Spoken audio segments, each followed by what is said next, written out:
What's up, everybody? Listen. Tap the brakes. Hold up. Time out. You know what to do. Hit like, hit subscribe, turn on your notifications, and let's get after it. Hi, hello, and welcome to your favorite Average to Good podcast. Call it what you want. I'm Jimmy Conrad alongside Charlie Davies and Tony Meola. And before we get anywhere, guys, Kevin Duffy sent us a tweet on the Twitters. I was waiting for this. Yes. And it's from Maine. And it's a license plate. And it says, hi, hello. And he wrote, when did you move to Maine? We are an average to good state, but you can call it what you want. Fair play there, Kevin Duffy. You want to give an early shout out there. Yeah, no, apparently producer Des also has some photos of me living in Maine. And actually, I should get my Maine jersey out. Hey, look at me. I feel like I should be hanging out with Chuck at one of his resorts. Look at that. Is that Cape Cod? Coming in or going up? That's too cold for Cape. That's too cold for Cape. That's too cold for the Cape. I'm having a great time. Look at you. Look at me out there fishing. Yeah, I need you in a Portland Hearts of Pine kit, right dead smack in the middle of the stadium. Okay, hold on. You guys keep talking. I'm gonna put that on. Hold on. Wow, Chuck, you just lit him up already. We haven't even started yet. He got reeled in so fast. It's too easy. He just can't help himself. That's his problem. He can't help himself. Hey, he's got the Maine jersey. Hi, hello, and welcome to your favorite Average Good podcast. So I haven't seen you guys for 2 days. Anything exciting happening, Big Tones? Did I miss something for you? How's your health? How's everything?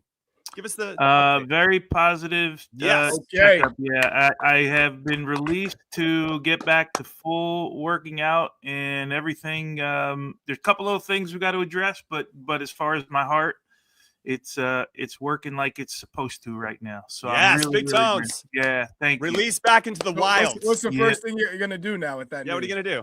Well, you can't see I have golf shorts on, and right next to me is a golf shirt. Hey, and then I'm gonna go golf, Charlie, and I'm gonna walk the course today. That's what I'm gonna do. Amazing. Big difference from it'll look a little different. So that's what I'm gonna do first.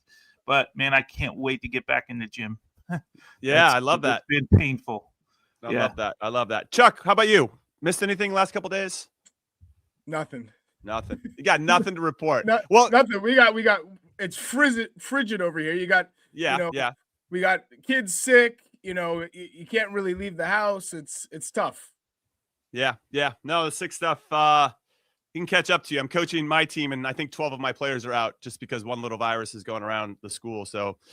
Yeah, this is good. This is for either side of the country, Chuck. It's happening all over the place. All right, let's get into the show.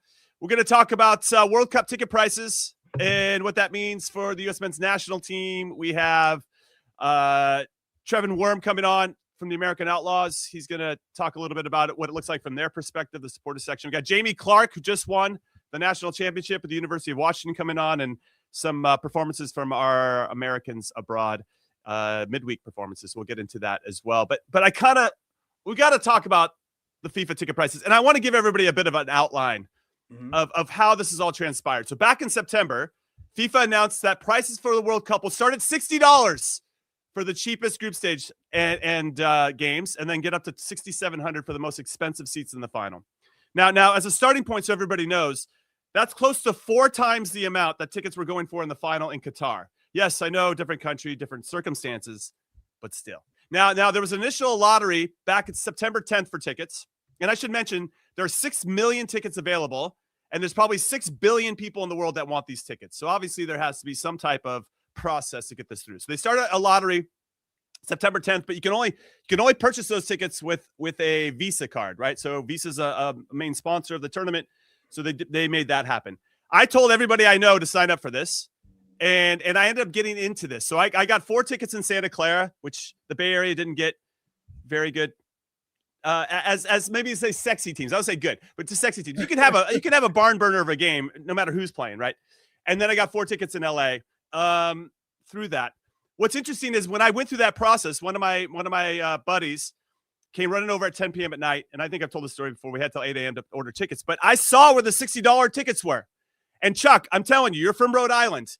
The $60 tickets, if I was looking at a map of the U.S., Rhode Island would be where the $60 tickets are. I mean, it's like you can't even find it on the map. It's just tucked in there somewhere. I'm not from Rhode Island. Let's get that straight. That's true. That's true. Sorry. But you prop up Rhode Island all the time. So I wanted to use them as an example. Now, the second phase of this lottery, which did not include Visa, ran through late October through early December. And I don't know anybody that got into that one. And then finally, another lottery phase happened after the World Cup draw. And now that's where the dynamic pricing comes in. Now FIFA said this.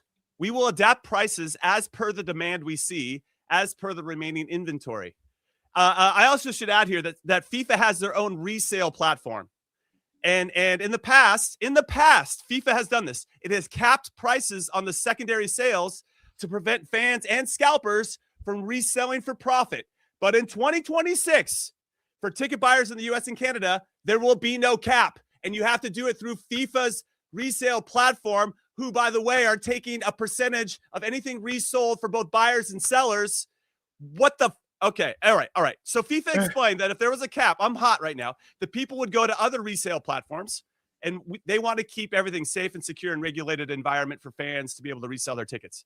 Whatever, dude. Okay. But in Mexico, this is not in Mexico, where resale laws are stricter, FIFA agreed to a dedicated platform with the Mexican government where fans can post their tickets for resale at face value only. So they can do it. They're just electing not to. All right. So after the World Cup draw, it's my last thing. I want you guys' thoughts. The prices have gone up after the World Cup draw. Prices have gone up because of this variable dynamic pricing for tickets in 80 of the 104 games, including a $2,000 bump for the final itself. And I mean, I don't even know how people are going to afford this. Tones, you can jump in here. Hotel prices have been raised 300%. Parking prices are going to be out of control. Food, it's probably going to be like $30 for one beer. I saw that they're charging people to get into fan fests. Like, what's the end game here? I don't know. Who's going to be able to go? Like 10 people are going to be able to afford to go to a game. It's great. You know what the end game is, right? For FIFA. I mean, that's pretty simple. So just so I'm clear on your 4 tickets that you got. So what does that mean? You got 4 tickets per game to a certain number of games. Is that what that means? Yeah. So that initial lottery, if you got in, you could buy 40 tickets, but you could only buy 4 tickets per game. So my buddy bought a couple games. It's expensive, dude. So I got. So my Santa Clara game, I paid $400 or $450 per. So what am I? I'm in $1,800 for that one game, not knowing who was going to play. Now it's Jordan Algeria. You guys can all laugh at me. It's fine. But I'm still laughing and kind of sad and crying inside as well. But it's fine. But that was, I can't remember what category it was, but that was pretty much my cheapest option. The $60 were impossible. It wasn't even an option on the phone at that point.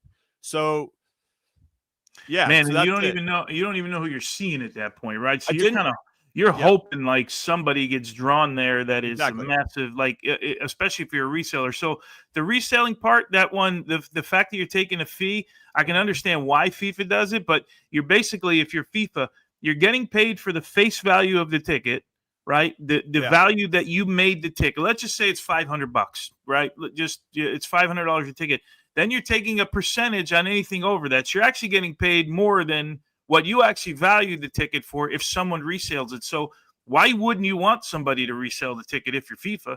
You'd almost want every ticket in the world resold because you're going to take another fee from the ticket, which is just completely I suppose it's genius on their part, but it's just completely seems so wrong at every level. I know, Chuck. I know, man. This whole thing, we should start the conversation. This whole thing is based around money, right? Every bit of this conversation, where it sucks in the end, and I know we're going to talk to Trev here in a little bit. Where it sucks in the end, the people that supported the game the most are basically the people that are going to get ridden out initially, right? First, because no matter what they say, 1,000 tickets now they're releasing at $60. I mean, our American Outlaws supporters group alone has 25,000 people, right? So you got to think everything that they've supported over the years, the majority of them were like, I can't wait until the World Cup. This is the time, like, if I'm going to spend my money and I'm going to support the team and I'm going to, let's call it stretch my budget a little bit, this would be the time you're going to, you're not even going to have a chance. Splash the cash. You're not even going to have a chance to stretch yourself because there's nothing available. Just completely, it's so absurd But again, we ended with it's just about. Someone told me in this business one time, it's about the money, you moron. That's what, and that rings in my head right now when I think about why is this all happening. It's about the money, you moron. And yeah, I hate it for the fans, man. I do. I just hate it. Chuck, I mean, I know you want to jump in and kind of get the flamethrower out, or at least I assume you will, because this is like, what is the game about? You've told your story a few times where if those prices where they are now, you never would have been able to go to a World Cup game in '94, right? No. You wouldn't have been able to afford it, and that obviously ignited a flame in you to say, "Hey, this is something I want to be a part of. This is amazing." And now I feel like we're pricing out those young kids like yourself back in the day that maybe would be inspired in the same way. 100%. My dad had a coworker just gave the tickets away. Now you have people, if they have those tickets, they're reselling them. No one's just going to hand them away. They're going to resell them at a higher face value. And so now, therefore, anybody who wants to go who can't afford it, forget about it. There's no chance for you to even get your hands on a pair of tickets. So for kids, they're the ones who really lose out on attending such a match, because it's going to be damn near impossible unless you're from Richie Rich. That's the only way you're going to be able to go. Yeah, no, it's unreal. Here's Steve Clark, Scotland's manager, who said, "It is expensive to go to America anyway. The tickets are expensive. If you can get there and you can afford to be there, then fantastic. But don't push yourself too far into debt trying to get there." I feel like you should be saying it's like a college account. You got to get a 529 just to save some money, or tap into your IRA or your let alone Jimmy, let alone a visa. Right. Yeah. I mean, there's a lot of complications on top of just trying to get here in the first place. And sometimes people have to pay a lot of money just to get here. Then you're saying, hey, you got to throw in $1,000 to get a ticket. Man, it's pretty remarkable. And where are you staying? Is it $3,000 a night? And a hotel a hotel that normally commands $300 a night, and we're talking about hiring. Now they're charging $3,000 a night. Yeah. People should just open up their houses and be cool and let's just celebrate and make it a party like it should be. All right, that would be great, man. That would be unbelievable. Awesome. I mean, yeah. Park in my driveway. I'll put a tent in the backyard. Whatever it takes, man. And the barbecue going. You think in this climate that's a possibility? Yeah. Well, it would be refreshing if it was. No, I understand. I understand. All right, so let's just take a look at the U.S. prices after the dynamic pricing now after the World Cup draw. If you want to get into Category 1, which I guess is standing right next to Mauricio Pochettino on the sideline, those are $2,700 versus Paraguay in the first game. A little higher up at SoFi Stadium, $1,900. Category 3, $1,100. Australia and Seattle will be $700, $500, and $265 for those three categories respectively. And then the UEFA playoff, most likely Turkey. Why such a drop in value between those two games? Yeah, well, I think because the first one's the opening. You got LA prices, yes, and then you also have it's the opening game. I mean, that's pretty. That's pretty rad. I mean, Tones can talk about not to take away from the other games that you played, but that first game is pretty special, I would say, all things considered. Yeah, I would think being the opener is probably the biggest factor in that pricing. Right. Yeah. And in LA, I think, but maybe when Turkey if and when they get through, those ticket prices will probably go up as well. All right, let's bring on Trevin Worm, who works for American Outlaws. He's the chapter management lead. He is obviously navigating the high seas of these ticket prices for the 25,000 members that Tony said. Trevin, great to see you. Thanks for hanging out with us today. Hey, guys. Hey, thanks for having me on. Nice to meet you all. Are you live from Omaha, Nebraska? Is that where we're hanging out? I'm live from Lincoln, Nebraska. So just an hour away. Just an hour away. Okay. No. I don't know about rivalry there between Lincoln and Omaha. This is normal for Jimmy. This is normal for Jimmy. It's the lack of research is really already showing. I'm sorry. No. Lincoln, Nebraska. No worries. All right. We love Omaha. No worries. Live from Omaha. Yeah. Shout out to the Cornhuskers. Can I make amends there? Hey, the men's basketball team is on fire. So that's all we need. We'll roll with that. Okay, so let's talk about just the World Cup overall, kind of a big picture take on this, Trevin. What is it going to look like for a U.S. fan from your perspective and what you've seen so far? Well, I mean, initially there's a lot of excitement in being announced as the host of the World Cup. That's your dream as a federation and as a fan group to have the World Cup in your backyard. So there's still a lot of excitement. There's still a lot of interest in going. There's a lot of disappointment in the inaccessibility of tickets. You know, what Tony was talking about is exactly what we're hearing from our members, that you have this opportunity to host the World Cup and have it here. And the lack of access and the price of everything is just really, really, really driving down enthusiasm and driving people away. And then we're trying to generate excitement through our chapters as well. You know, we've got 200 chapters across the United States. We've been really rebuilding those chapters and making sure that they're ready to host watch parties all across the U.S. We're obviously going to have some big events in LA and Seattle and wherever the U.S. advances after that. But we're sort of having to turn our focus to those chapters to make sure that people have that World Cup experience when they can't go to the World Cup. So, Trev, mentioned, if I have it right around 25,000 members in American Outlaws. If you had to take a wild guess right now, based on what you know, what you're seeing, because I'm looking at 1,000 tickets at $60. That also has to go to another federation, right? That has to be split up. That's not U.S. Soccer's U.S. Soccer fans' allocation. That's two federations' allocation. So let's just call it 500 in a stadium of 7,000. That's less than 1%, right? How many of the 25,000 members do you think right now will actually get to experience a World Cup? Oh gosh, maybe depending on how they allocate these tickets, depending on if they let people buy throughout the group. So like other World Cups, you can buy from all three group matches. If they do it individually, maybe a few hundred, maybe a couple thousand, depending on how far the U.S. goes. Yeah, it's and again, we still don't know what our allocation is from FIFA.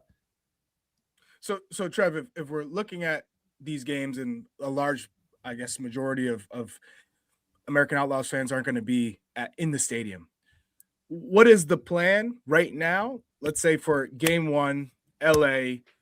Where's everyone heading? What does that look like? Basically, where's 99% of the American fans? Where's the party? Yeah, where's the party? Yeah. Where are we coming to hang out? What's kind of like the schedule throughout the day?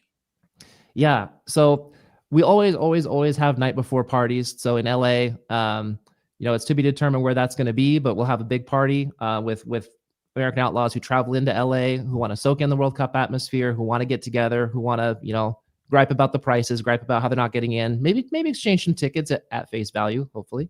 But then before the game, we'll have our pregame party all set up, and then we'll have the watch parties in LA.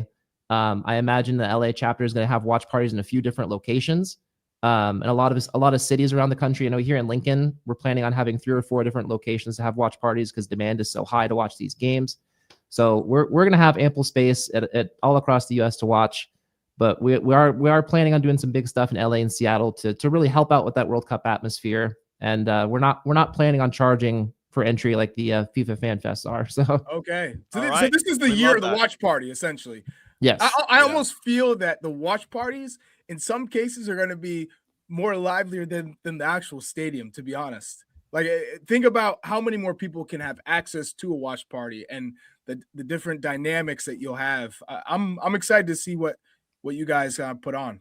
Oh, 100%. We're all about that accessibility. We had to have some tough conversations this month about our membership prices because the cost of food for tailgates has gone up, cost of travel's gone up, cost of shipping's going up. And we had to kind of make the decision that we're going to kind of put our money where our mouth is and not raise prices this year because we think that it's important to be advocating for this accessibility and showing that we can make things accessible and make things work at the price that it's already at. And I think that's a really important message to be sending out this year with everything that's going on with FIFA and everything that's going on with soccer right now in this country. I think what a nice follow-up is to that, then, that this can mobilize a lot of fans, maybe even casual fans who are like, hey, I do want to see what that's like. And I do want to be around like-minded people that want to celebrate the U.S. team in a really cool environment that the Outlaws are setting up. How could people actually help and join at this point? Because obviously nobody wants to be gatekeeper. We have a lot of gatekeepers of the game in this country. Yeah. And I know the Outlaws try to be as inclusive as possible. Where can people potentially sign up and be involved, or at least get information on where all these things are taking place? Absolutely. You can sign up for membership if you'd like at theamericanoutlaws.com.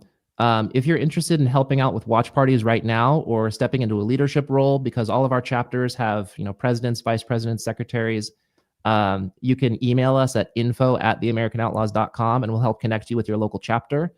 Cool. But like you said, we're all about that accessibility. Anyone's welcome to come. You don't have to be a member. We obviously would love you to become a member, but you're always welcome to come to those watch parties. This for me is what's going to inspire the next generation, because a lot of kids are going to miss out on actually going to games unless you're in San Francisco and you get some of those games that Jimmy has to offer. You might be able to go, right, Tones? You said not handing out free tickets, but I might be handing out mine for free. I went to a South Korea Bolivia game.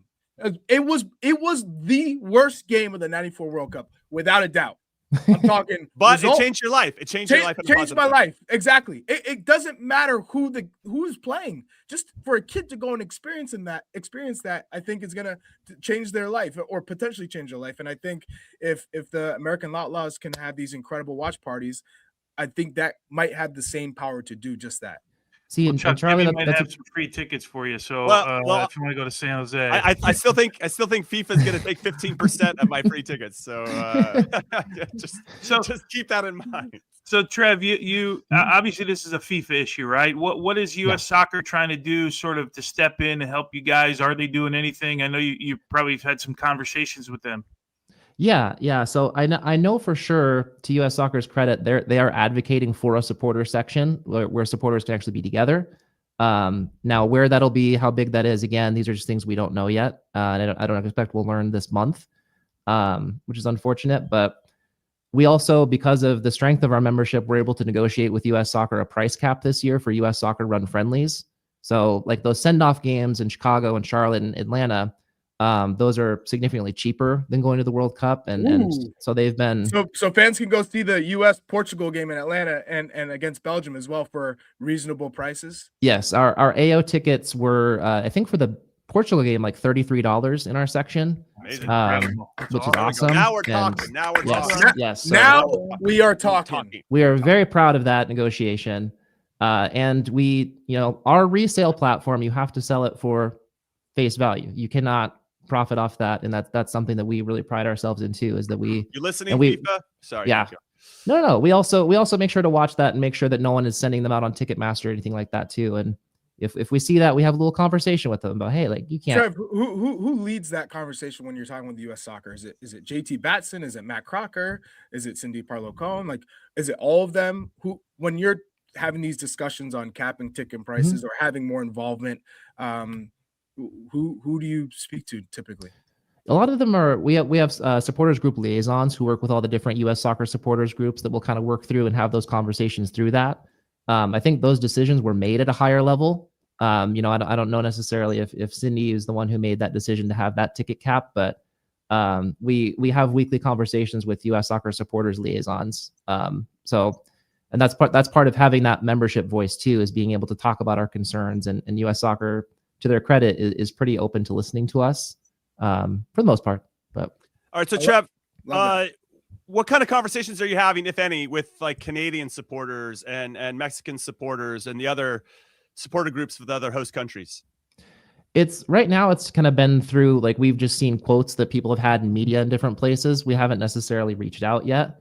It is a bit strange that the US, Canada, and Mexico are the three countries who they haven't had these supporters sections released yet. I think Canada maybe had something yesterday. I didn't get a chance to look into it too much, but certainly we've seen statements from the European supporters groups and their anger and dismay at these ticket prices. Yeah, of course. I mean, they got to fly over here. We get to host. We got to get to be in our own nation. All right. On one side, the U.S. will have, I think, a 90% pro-U.S. crowd for these games. That's the feeling I'm going to get, because everyone else is going to be priced out. That the stadiums will, I think, majority be U.S. men's national team fans, which I think is a first in a very long time, since probably Tones was back in goal. Yeah. I imagine these will be pretty heavily U.S. attended crowds as well. It's just, we want to make sure that we're also having the supporters groups that are creating that atmosphere, because it's one thing to have like all these people in the stadium, But if you're not, soccer is so much about the crowd working together, chanting together, Yes. pushing the team. And if you have people there that are, Scattered. if they're scalping these tickets, quiet or if spectators. you don't want people. You Yeah. don't want golf claps at a soccer game. That's not the atmosphere you want to bring. And Charlie, what you talked about earlier of U.S. soccer, or soccer in the United States, I should say, has always had this mythical tipping point that we've been wanting to get over to get the general fan interest up. And having a World Cup is supposed to be the opportunity to really invigorate it. When you're cutting all these people out, you're cutting families out because families can't afford to go at these prices. You're not getting that next generation of kids in the stadium who can see that atmosphere and see what that's like. Yeah. Preach it, Trev. Preach it. We appreciate your time. Preach. Trev and Worm, Man, everybody. good luck. We'll get you back on the show. One last thing, Trev. Yeah. In terms of chants, are there any new chants that people should? I just saw a comment from one of the fan. Are we working on some new chants or what? Yeah. We do have some new chants that are coming. It's always difficult with how we do it because the U.S. plays all over the country. It's not the same people at every game. We don't have a central stadium in London where the same people are coming all the time. So the chants that always catch on are the ones that that are the simplest to learn. But we are testing out some new chants and trying some new ones. So like the games in Tampa that we just had, we tried out some new chants and did them that way too. So those will be common. How were they? Yeah. Did any land? Yes, I think a couple are going to be some keepers. So we're always still working on that too. It's just like we said, because you don't have the same people, you have to like reteach again, and it's right. Less is more, Trev. Less is more. Yes. Play simple. Just keep the ball moving. USA. USA. All right, everybody, we're going to take our first break of the show. Thank you again, Trev. We'll have you back on later to see how everything's going in a couple months. And when we come back, we'll talk about some Americans and what they did midweek. Don't go anywhere. Thanks, guys. This is European soccer's biggest stage. Written in the stars. What a difference she has made. The question is, can you handle it? Can you handle it? The crowd here feels electric. Stream every match of the UEFA Women's Champions League on Paramount Plus. All right, welcome back into the show. I'm Conrad Dino alongside Chase and Chuck and Tony Meola. Sorry, I know you're there. He's there. Everybody. Good conversation there about ticket prices. We could have a whole show dedicated to that, but we're going to keep this thing moving. Got some Americans abroad, had some performances. And I think the one that I'm most excited about is Jedi Robinson getting another 90 minutes for Fulham. He's flying. Ladies and gentlemen, he's back. He's back. I think we can actually, I was a little nervous to say that before this past weekend, but after seeing him get another 90 and looking sharp, flying up and down the line. Yes, as Marco Silva, his manager, said after the game this past weekend, he's got to sharpen up on a couple different things. But his ability to get in good spots in the attacking third, to support the winger or any of the midfielders is excellent. He had an assist on their lone goal for Fulham, and I thought he was really dangerous. Newcastle ended up winning 2-1 on a last-minute corner, but really proud of Jedi Robinson. Johnny Cardoso got the start in a 3-2 win for Atleti in the Cup in Spain. Why can't Copa del Rey? I couldn't come up with that. I can't even speak right now. Serginho Dest and Ricardo Pepi played the full 90 in PSV's win in the Dutch Cup. And then Austin Trusty started in a 2-1 loss. Celtic have lost 4 in a row. Dundee United. Wilfried Nancy is in the hot seat. I don't know which one you guys want to talk about. I got a question for you. Yeah, just on Anthony Robinson. I was trying to remember, have we seen anyone that you can recall? I'm sure there has been. And we'll just keep it the U.S. players that's made a return and gotten 2 games in a row, 90 minutes with a weekend and then a midweek. It's really rare to see 2 times 90 minutes. And he got the highest score in that game for Fulham, the highest rating in that game. And he was really good getting up and down the field. He didn't look labored at all. He doesn't look – he looks – but 2 times – you agree, right? 2 times 90 minutes in what is that, a 4-day period? Yeah. That's a lot of minutes, man. I can't remember anybody doing that. Even coming close to that, I feel like, and I'm not suggesting, because Marco Silva did say, Jimmy, as you mentioned, they knew the physical part was okay. Like they knew what they had done physically with Anthony Robinson, but now he had to get the rest of it, right? You just got to get timing down. You miss that much. And it's amazing what he's done over the last 2 games. I think it just coincides with his importance in the squad, like his leadership. He was the captain, right? So you don't have to question his commitment and how he understands the game and how people follow his lead. And when he's bombing up and down and showing everybody I'm giving everything I have, the team responds to that, on top of him giving the other team real problems and things to think about, because he's constantly making that overlapping run. How many times does he make the overlapping run with that winger, and the winger comes inside, and then that right back is always caught in a bad position? Do I step? Do I stay? Do I follow? And because he's constantly doing that, it just opens up the game for Fulham, and you can see they profit from him being on the pitch. No doubt. Just to throw it out there, they're missing 3 players that they rely on: Samuel Chukwueze, Alex Iwobi, and Calvin Bassey, all left for AFCON to go play for Nigeria. So I actually was really impressed with their performance. They lost to Newcastle not too long ago in the Premier League on a 90-minute goal by Bruno Guimaraes, and then they lost again in this one. But despite missing a few key players, I thought they really took it to Newcastle in a lot of areas of the game, and I thought Jedi was a real bright spot. And man, that makes me happy. I have a big smile to seeing him come out of those 90 minutes, as you said, Tones.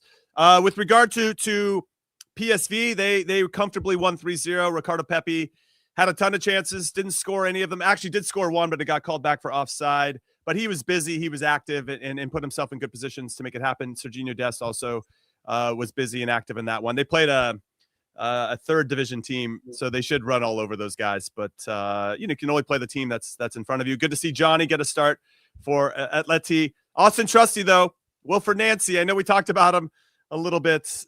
Right now, there's been a statement put out by the Celtic board that they back Wilfried Nancy, that they understand this is a process. He's only been in the job for 2 weeks. But sometimes those statements, Tones, can be a bit of a kiss of death, right? So I'm a little worried for Wilfried Nancy at this point. And the fan base is my man is probably still in a hotel.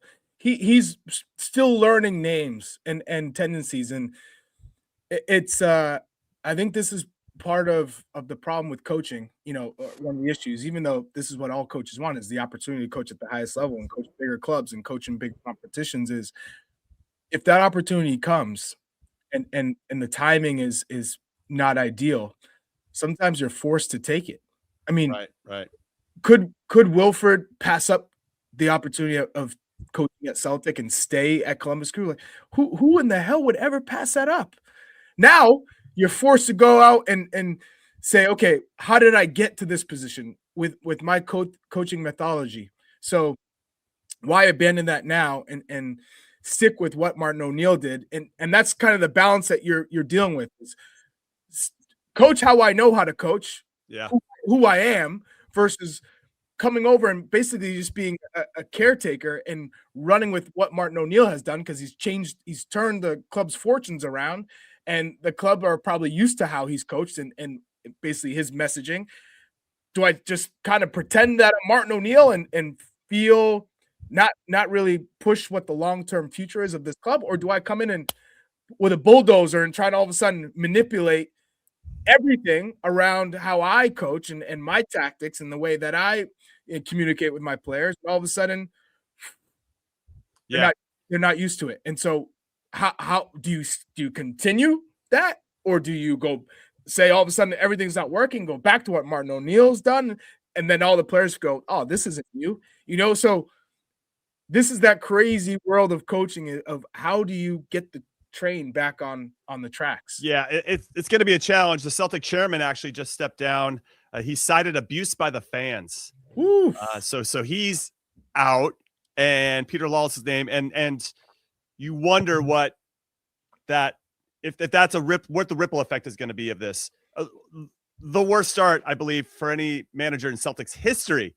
And so too, I don't know. I mean, we listen, we have coaching experience. We're taking the coaching courses. Chuck, this is a really tough one. I remember, I'll give an example. I don't know if I showed the story in a long time, but I remember when Jay Heaps got the job at New England Revolution, right? He got the job as the coach, and I had him on the show before the season started on my YouTube thing, whatever we're doing at the time. And so just as he got announced, you had him on the show. I had him on, and I said, Jay, you clearly have, and this is the same for Wilfried Nancy, you clearly have an idea of how you want this team to play. But if you're not getting wins, how many games do you stick with that philosophy before you're just like, we're just going to hit it long and try to win second balls and we got to do whatever we can? Like, at what point do you just throw it all out the window and do what you got to do to survive? And he said, and fair play to Jay Heaps, he gave me a straight answer. He basically, I'll paraphrase here, I give it 10 games. I'll give my philosophy 10 games. If it's not working, then we got to do what we got to do to survive. Wilfried Nancy's 4 in, and because of the pressure at Celtic, I think he might have to adjust sooner than that, or he's going to get sacked. He's just going to have to sack the guy if it's not going to work, Tone. Yeah, So funny you brought him up, Jim, because I had Jay Heaps at the New England Revolution as my coach. And so when I came to play in MLS, I had Ben Olsen, I've had Jay Heaps, and I've had Jim Curtin. So you had just club legends coaching you the whole time. Right. So, but not like an experienced coach. You know, I didn't have I had Bob Bradley with the U.S. men's national team. But when Jay Heaps was coaching, he actually had a lot of what makes a coach great in him. Right. He was intense. He had a demand for how you trained in practice. He had great video sessions where he'd break down, all right, strengths, weaknesses, and how we're going to plan, basically analyzing the game that we played, but also in preparation for who we're playing and catering different game plans based on who we're playing. I thought, wow, what brought Jay down, and think about how close he was to being an absolute legend where they're going to build a statue of him at Gillette Stadium if he had won us that MLS Cup in 2014 and we were playing LA Galaxy. He was too emotional. And when you're too emotional, it was almost like bipolar. When things were great, and when things were bad, he was so low, and he gave everyone the cold shoulder that he lost a lot. He lost the locker room pretty easily. And so that's basically what did him in, because he actually had a lot of when I look at all the coaches I've had, he did a lot of great things, but it was just the man management side that was so poor that and the dealing with the ups and downs of the game that he just couldn't get over it. That's a huge insight and a big takeaway from anybody listening that's coaching. I mean, emotional steadiness is key, and even our instructors in our coaching course, and Tony, you can't have your mood dictated by results ultimately, right? You have to kind of focus on the details of how you want your team to play, and are you progressing in those areas that will eventually get you results, right? Because if you're doing all the right things and making good soccer decisions on both sides of the ball consistently, the results will take care of itself. Yeah, I'm trying to think. When I did my coaching, when I did the A license, none of that stuff, and I don't know if it changed the way you guys did, none of that stuff teaches you for taking over midseason. All of that stuff teaches you, like, if you walking in preseason day one. Preseason day one, you do your methodology, you go through your entire preseason, you do all your trainings based out for like 6 months, and you do all of that stuff. And none of it teaches you for the day you want to walk in the door when the team is struggling a little bit. And now in Wilfried's case, the one thing about Wilfried Nancy is that his system is, I don't want to say complicated. It's intricate, right? It's an intricate system. Everybody moving all the time. It's not stagnant at all, which takes a little bit of time. I'm not making excuses for him because you got to find a way to win games. That's your job, right? In the end. But I'm just thinking from a coaching course, they should probably add a day or two in. Hey, when you take over a club at mid-season, because that happens, that might happen in your guys' career at some point. Yeah. Like you gotta maybe do things a little bit differently than you want to do things from the start. It just, as you were talking, it was just going through my head that I never had that course. I didn't know if anything changed down the road. I did mine a few years back. Tony, when you did the A, was there an emphasis on man management, like the egos? 100%. Yeah. Let's say you walk in and you're coaching Messi. All of a sudden, no, Charlie Davies. So you're coaching Charlie. No, because there is a thing in MLS, right? Over the years, if a coach felt below, let's say, Aguchi Onyewu came back to the States, and you're Jim Curtin. To sometimes, if you're trying to coach Gooch, you're saying, oh, he may know more than me, or let's say a Kaká comes back to Major League Soccer, and all of a sudden he's your center midfielder. For Jason Kreis coaching Lampard and Pirlo, they look at him like, I forgot more than you know. in some cases. So the ability to get them on your side and to find common ground and to also push sometimes when you need to push, but also to kind of cater to them in a way that you get them to play for you. How much is that covered in the A? Yeah, well, what they did was bring in like leaders in different companies. You know, it doesn't have to be soccer, right? Leaders just find ways to lead. It doesn't matter if you're a college coach, if you're a head coach, you find ways. And I think, Jimmy, you use the term all the time. You got to meet people where they're at, right? But if you get a Messi in your dressing room and you're not Mascherano and you're not Tata, you're not any of these guys. You're Javi Morales, let's say, Yeah, it's hard to meet Messi where he's at, right?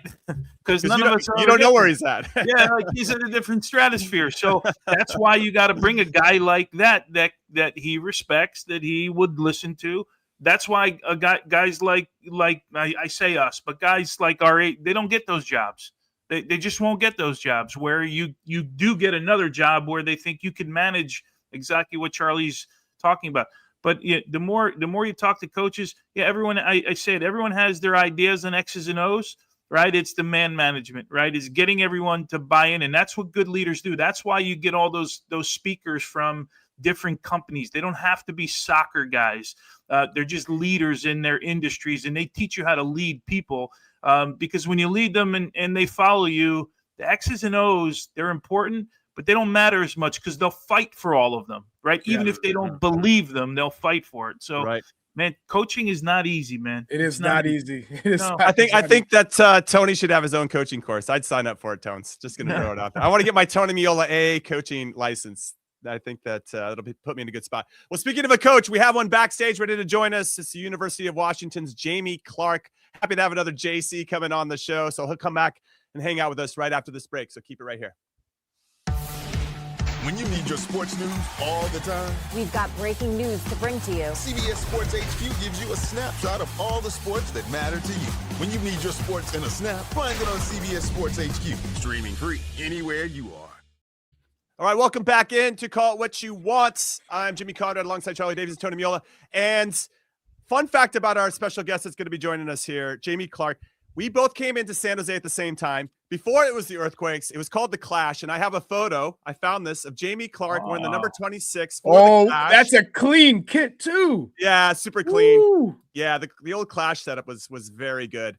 A big thrill for me to play with Jamie, a top player, super smart. His dad coached at Stanford at the time, Bobby Clark, who I have great adoration for. Big fan of how he coaches in particular. I was always trying to convince Bobby to come coach San Jose at some point when he wanted to give up Stanford. He knew where he wanted to go. He knew where he wanted to be, and he had tremendous success doing it. And Jamie has been doing the same. Let's welcome him on. University of Washington's Jamie Clark, national champion. Hey, Jamie, great to see you as always. It's been a long time, my friend. Thank you, Jimmy. Old teammates. There's connections all over the place. There really is. So one more thing I have this. I found this jersey, and on the back it says Clark on it. And I got to get this jersey to you at some point because I feel like you might not have one. Do you have one? You still have your old Quakes jerseys? You know, the only jersey I kept, it was the humbling one. It was actually it was playing Kansas City. And my first ever game, they spelled my name wrong. So it's Clark with an E, and I show up on the field. So that's when you know you're a rookie. Oh, that's top. MLS 1.0, baby. Yeah, yes. Gotta love it. So Jamie, you win your first national championship. How are you living right now, man? You put a lot of time to have this type of success. And obviously, you can define success in a lot of different ways. But it's got to feel pretty nice to have a trophy now at the end of it. Oh, it is. It's very special. It's real, though, I tell you, in terms of – you know, life moves on quickly. It was a huge celebration, 4:45 alarm, and then I was back at my kid's Christmas recital the next day. So life moves pretty quick sometimes. But now I'm back enjoying. Jamie, talk about this group. I mean, obviously you had a taste of the finals a couple of years ago, right? Doesn't go your way, and when was it that you knew? And by the way, this was a really strange sort of, when you look at if you're just someone looking at rankings, this tournament was a little bit strange, right? We're not all the top seeds. We're getting through every game. What was it about this team? And when was it where you were like, man, I think I'm on to something here?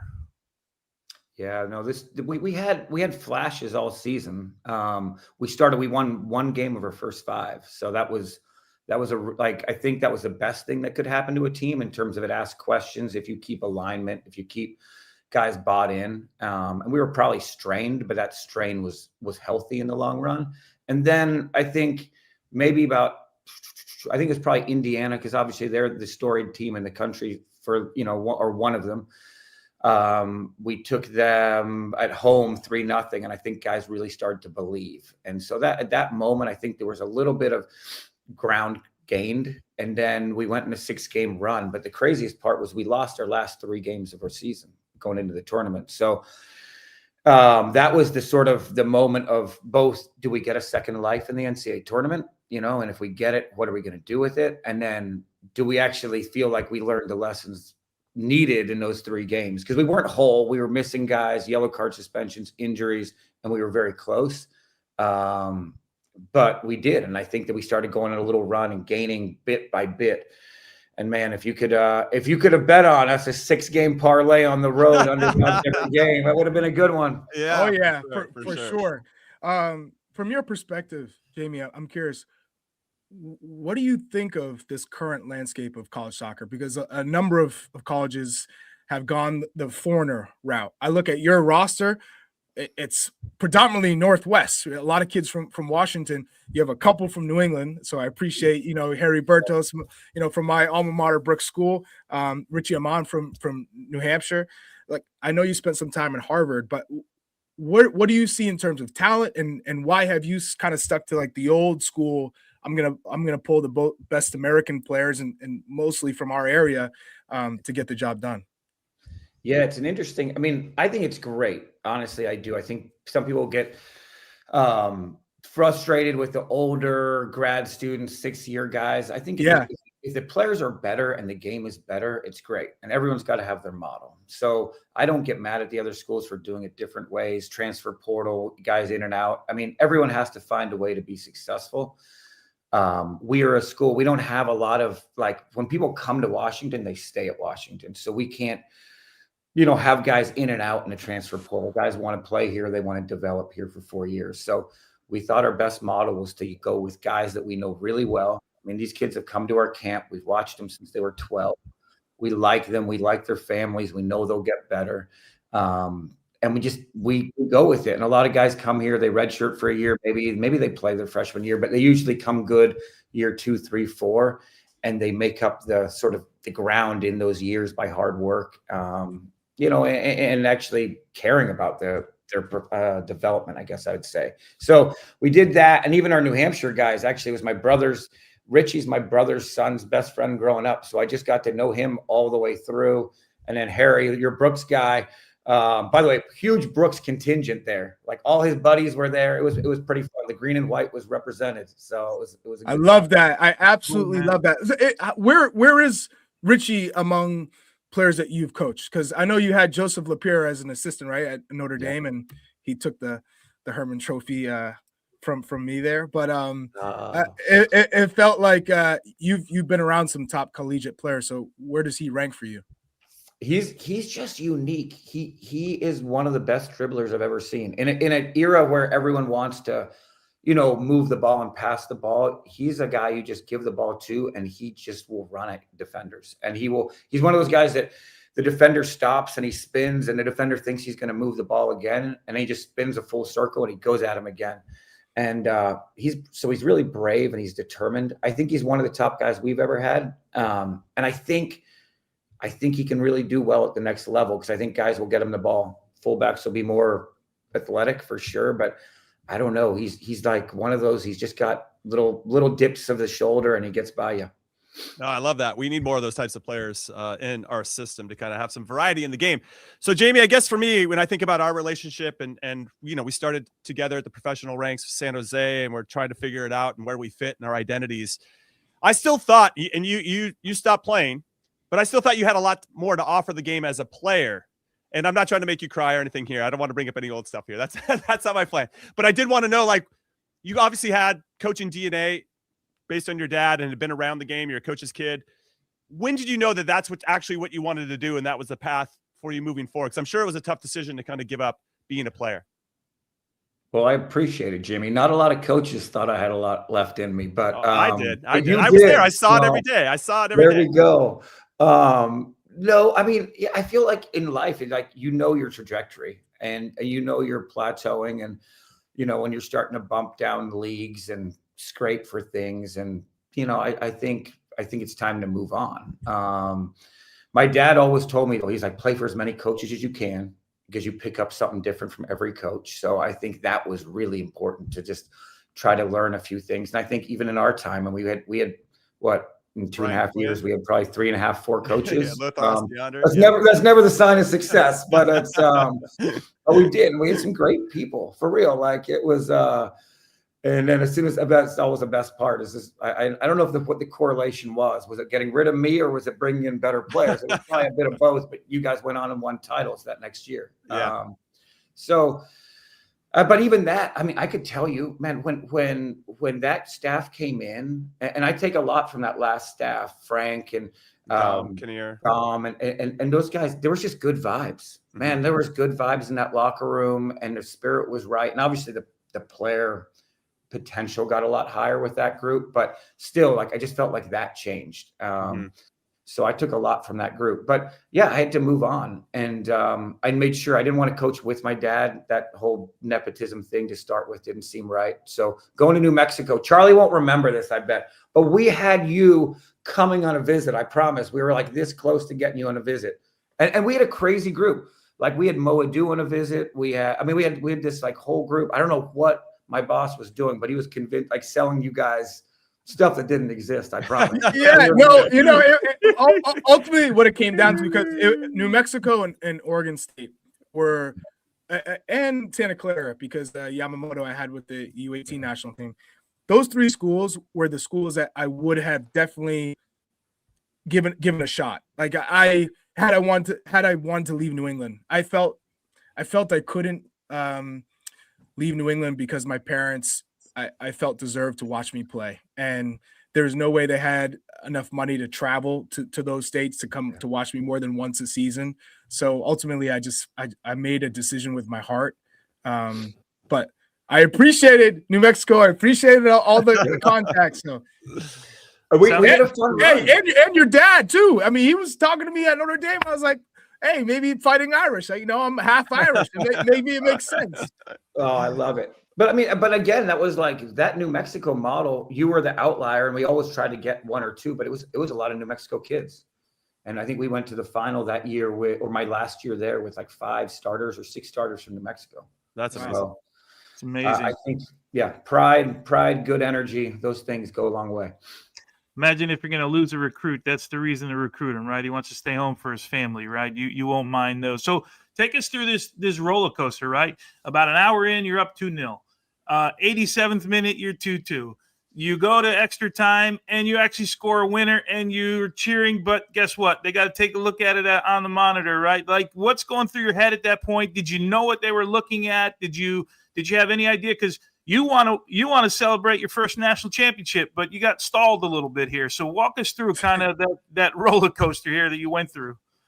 I mean, 2-0 up, we were like, oh, can we get there, right? And then 2-1 is always going to be hairy. And you get down to that last 5 minutes, and you're like, you got to deal with probably 2 moments.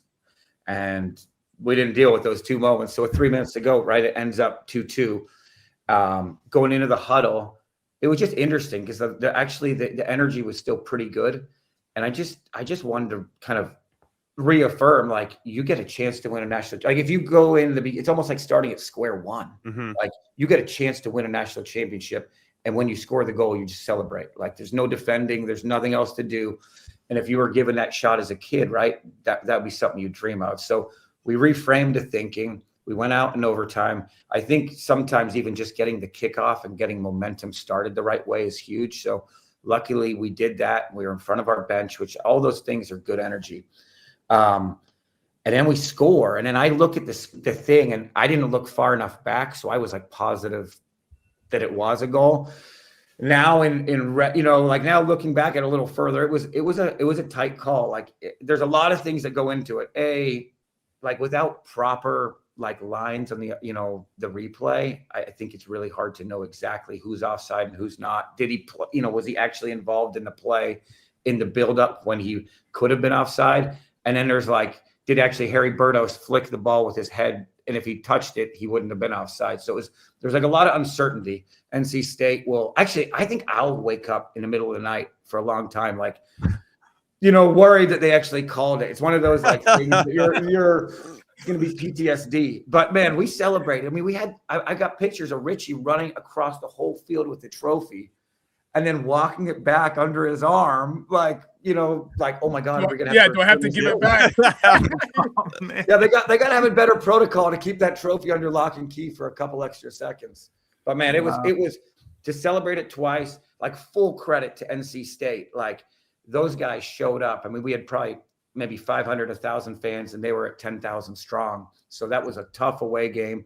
By the way, Dario was in full effect. Dario, our whole teammate, he was great. I love that. Dario and Dwan are two of my favorite NC State alums, and they were in full go. So it was really fun. Like that's why soccer's great. It brings people together. Incredible atmosphere. Watching, I was like, this is what College Cup should be like. This was top.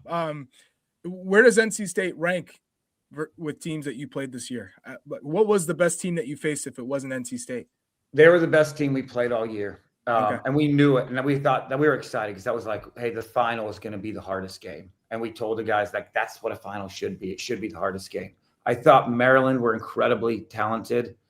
And I think Stanford's the hardest out in the NCAA tournament every year because they just don't give up goals. So we had to like run that gamut, And then Furman in the middle was, there we go. Furman in the middle was, they were riding such a good, kind of this story of a 31 years of coaching for Doug Allison, and he was retiring at the end of the year. So there was such a wave of emotion with that game. So every game had its own challenges. I mean, SMU had just won the ACC tournament, so you name it, we couldn't have got a harder kind of draw. What a run! What a run! What a run! All right, so Jamie, last question before we let you go. Congrats again on winning your first national championship. Where do you go from here? You now tied your dad.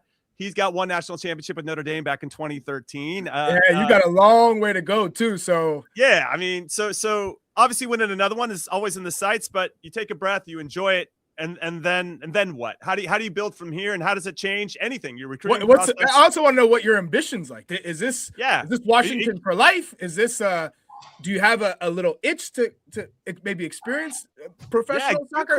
Good question. Let's put him on the hot seat. Yeah, USL, MLS, like. Maybe Celtic. Just throwing out some. Your sporting director's not listening to the show. Don't worry about it.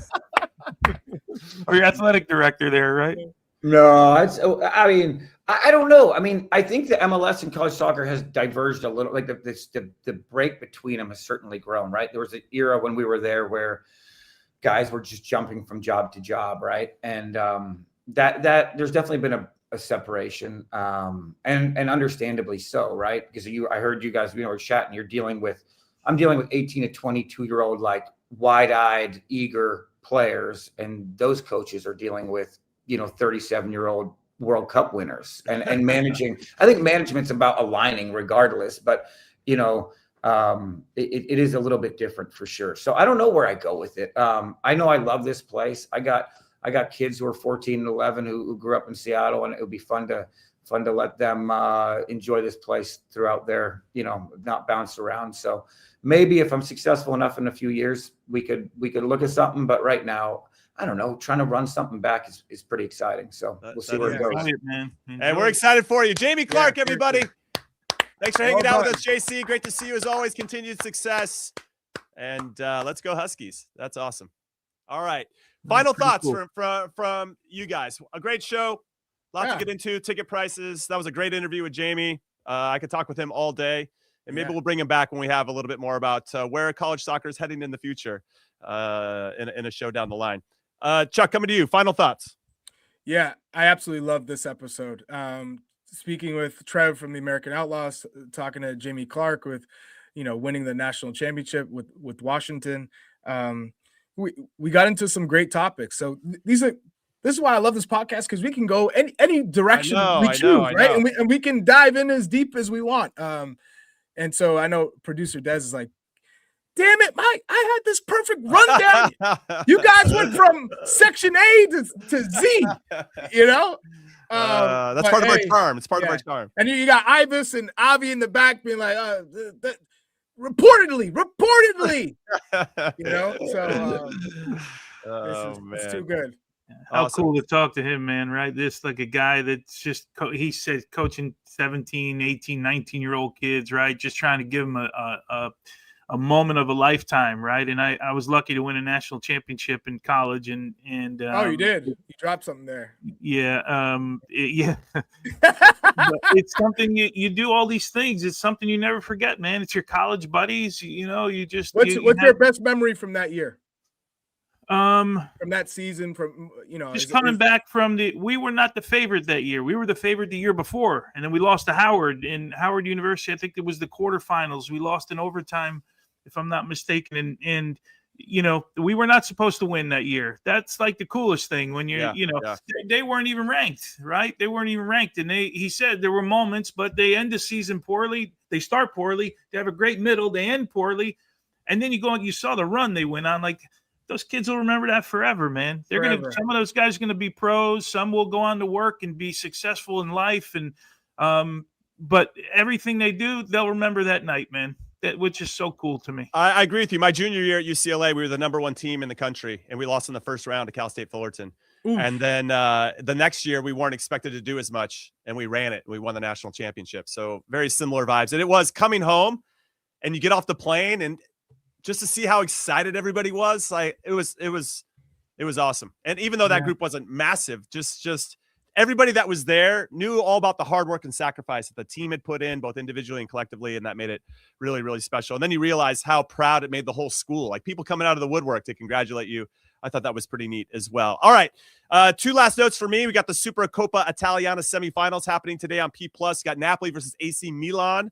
So we'll see how Christian Pulisic performs in that particular game. So make sure you check that out. And the MLS Super Draft is today. I know it isn't what it once was, but Jamie Clark, our guest, was the 21st pick back in 1999 from Stanford to the San Jose Earthquakes, to tie a nice bow on everything. So a little fun fact there from Avi in our background chat. All right, that's it. We're calling it a show. Thank you for hanging out with us as always. Portland, we got Maine, Jimmy Maine. We got it all covered. Oh, we have some artwork. We have some artwork here. Here we go. This is hey, look at that. So this is for people who can't see it. That's a good one, man. That's a Chuck good one. saying don't have time for the EFL championship, but got plenty of time for college soccer. I absolutely love that one. Hey, that's a great one. That might be one of Iris's top 3 all time. Yeah, that's the best of all time right there. You gotta get the best of all time. I need that all day. That sums up exactly how I feel when we talk about the championship. I'm like, no thanks. I'm good. College soccer, baby. College soccer, I'm in. We're talking in. about developing young players in our country. I'm in. Let's go. All in. I absolutely love that. All right, come back and join us after the weekend on Tuesday here on the Gloss America YouTube channel. We're kicking it off live at 10 a.m. Eastern. Have a great weekend. We'll see you afterward. Later.